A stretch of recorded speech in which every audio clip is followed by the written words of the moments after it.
Halo semua.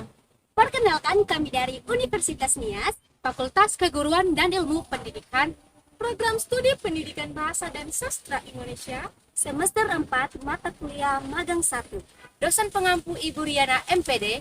Kami dari kelompok 2 membahas tentang Membaca komprehensif. Sekarang izinkan kami memperkenalkan diri kami. Perkenalkan, nama saya Cisrat Andani Kazaluku. Perkenalkan, nama saya Festina Bulolo. Perkenalkan, nama saya Destin Elsa Putri Ginting. Perkenalkan, nama saya Abdi Jevania Zebua. Perkenalkan, nama saya Lince Imelda Gea. Perkenalkan, nama saya Florda Kristia Dilase. Perkenalkan, nama saya Christine Melinda Garcia Jebua. Sekian perkenalan singkat kami, selamat menyaksikan. Yahoo!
Membaca komprehensif.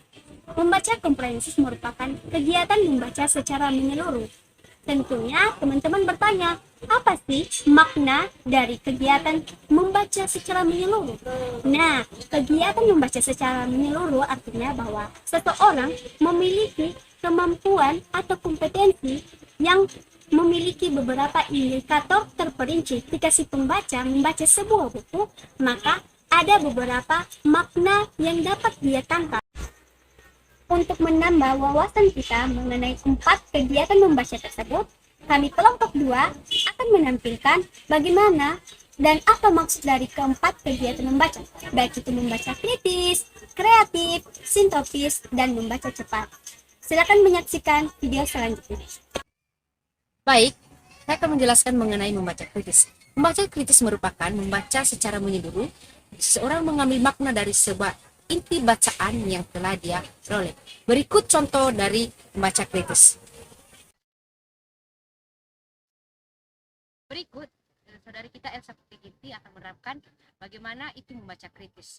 Kita akan memberikan waktu beberapa menit untuk saudari untuk mengambil inti dari bacaan yang telah saya berikan kepada saudari. Baik, untuk saudari kami Elsa, bagaimana apa saja intisari yang telah Anda dapat dari teks yang telah saya berikan? Sesuai yang saudari berikan tadi, bahwa saya membaca tentang teks kegiatan membaca sintopis. Yang dapat saya ambil di situ bahwa kegiatan membaca sintopis ini merupakan suatu kegiatan membaca di mana kita membandingkan kedua buku. Nah, dalam kegiatan membandingkan ini tentunya ada saja kelemahan dan kelebihan dari kedua buku tersebut, sehingga makna yang terdapat di dalam buku tersebut tidak akan hilang, kemudian akan menambah wawasan kita. Apa saja sih kelemahan dan kelebihannya, sehingga pembaca-pembaca berikutnya juga dapat mengetahui apa saja kelemahan dan kelebihan dari buku tersebut sebagai bahan pengoreksi mereka. Demikianlah penerapan dari membaca kritis. Sekarang saya akan menjelaskan tentang membaca kreatif. Nah, sebelumnya kita pasti sudah tahu membaca biasa. Nah, membaca biasa itu adalah membaca dari awal sampai akhir dan hanya sebatas dia tahu saja apa cerita dari buku itu. Sedangkan membaca kreatif adalah di mana seseorang saat dia membaca, dia mengetahui ada hal-hal baru atau kata-kata baru. Dia lalu mencatat, setelah dia mencatat dia mencari tahu apa sih dari makna kata-kata tersebut. Nah, lalu dia mengembangkan dengan memberi inovasi-inovasi terbaru. Nah, selanjutnya kita akan melihat penerapan dari membaca kreatif. Sekarang di sebelah saya ada saudari Christina, dan saya sudah memberikan sebuah buku, maka saya akan berikan waktu untuk penerapan membaca kreatif. Saudara Christina, saya sudah memberi waktu Anda membaca. Nah, sekarang apa ya yang Anda temukan atau hal-hal ide-ide baru dari teks yang sudah saya berikan? Yang dimana yang saya temukan terlebih dahulu membaca kreatif itu menemukan ide-ide baru, imajinasi. Yang saya temukan di sini membaca ini itu salah satu membaca merupakan suatu kegiatan atau proses kognitif, di mana kognitif ini yaitu kemampuan belajar yang lebih mengutamakan kemampuan daripada nilainya. Yang kedua, dalam membaca kreatif ini juga kita harus menuliskan poin-poin penting yang ada di dalam sebuah bacaan tersebut. Teman-teman, kita sudah melihat contoh dari penerapan membaca kreatif. Nah, kesimpulannya adalah bahwa saudari Vestina telah dapat mengembangkan apa yang telah dibacanya atau teks yang telah saya berikan.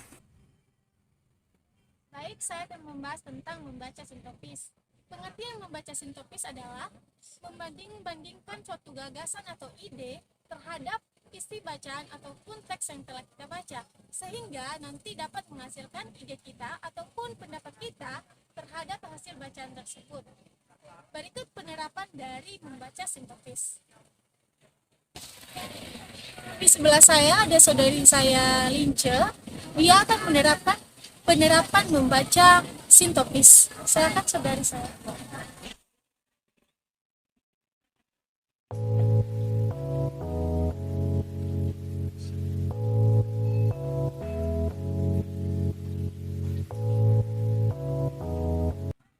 Baik Lince, apa yang sudah kamu dapatkan dari kedua buku yang sudah kamu baca? Ya, buku yang sudah saya baca ini ada dua, yaitu yang pertama buku membaca kritis, kreatif, dan sinopsis, dan buku yang kedua yaitu buku keterampilan tentang membaca. Nah, seperti setelah saya membaca, saya telah membandingkan kedua buku ini. Buku pertama memiliki cover yang sangat bagus dan memiliki isi atau materi dijelaskan dengan sangat luas. Sedangkan buku yang kedua memiliki cover yang membuat pembaca ini kurang menarik perhatian karena tidak memiliki corak ataupun warna. Dan sedangkan isinya juga memiliki materinya lebih mendalam dan sangat luas.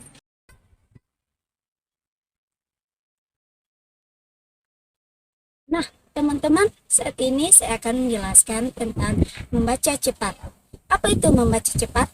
Membaca cepat adalah kegiatan membaca dengan kecepatan yang sangat tinggi dan dengan waktu yang sangat singkat tanpa meninggalkan makna dari teks tersebut. Nah, teman-teman, kemampuan membaca cepat ini juga dilihat dari jenjang pendidikannya. SD dan SMP, kemampuan membaca kata per menit yang harus dimiliki oleh seorang siswa adalah 200 sampai 250 kata per menit. SMP juga sampai SMA, kemampuan membaca yang harus dimiliki oleh siswa adalah 250 kata sampai 300 kata per menit. Sedangkan saat memasuki jenjang mahasiswa atau jenjang yang paling tinggi, maka kemampuan siswa yang harus dimiliki oleh seorang mahasiswa adalah 400 kata per menit. Nah, kemampuan membaca manusia ini berbeda-beda. Jadi, sesuai dengan minat baca yang dimiliki oleh orang tersebut, maka orang dapat membaca dengan jumlah kata yang sangat banyak, bahkan 1000 kata per menit ketika dia sudah meminati kegiatan membaca cepat ini. Berikut penerapan membaca cepat. Nah, sekarang saya sedang bersama dengan teman saya, maka sekarang kami akan melakukan kegiatan membaca cepat. Saudara Christine akan membaca cepat dan saya akan menghitung waktu berapakah waktu yang digunakannya untuk membaca sebuah teks ini. Ketika seseorang akan membahas sebuah topik, bisa dipastikan yang akan mengajukan dan menyampaikan sebuah pandangan pengalaman pandangan yang akan memberikan pernyataan pengetahuan ilmiah di dunia akademik. Secara real, kenyataan ini dapat terlihat dari sumber referensi yang menyetikan pembahasan. Nah, teman-teman, demikian saja penerapan teks membaca cepat. Ingat, saat kita membaca cepat, kita harus menggunakan waktu yang cepat tanpa meninggalkan makna dari teks yang kita baca. Demikian pemaparan materi kami mengenai membaca komprehensif, kiranya dapat menambah wawasan dan pengetahuan kita semua. Terima kasih. Ya.